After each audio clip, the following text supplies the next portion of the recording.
How to fix Discord update failed. Hi guys, welcome to our channel. Let's begin. In this video, I will guide you on how you can fix Discord update failed. The first thing you want to do is open Task Manager. For that, on the search bar, you want to search for Task Manager. Now click on this option over here.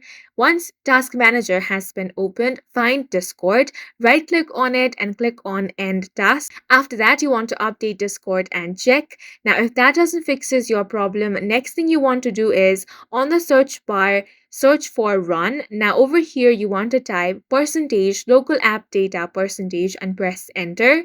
Now from here, find the Discord option. Open this. Here you will find the update option. All you want to do is right click on this and find the rename option. Now here, after a space, you want to type repair and press enter. Now open the Discord app and check. Now, if the Discord update is still failing, you simply want to uninstall the Discord application. For that, you want to search for Add or Remove Program. Then, on your settings, you want to click on the uninstall option for Discord.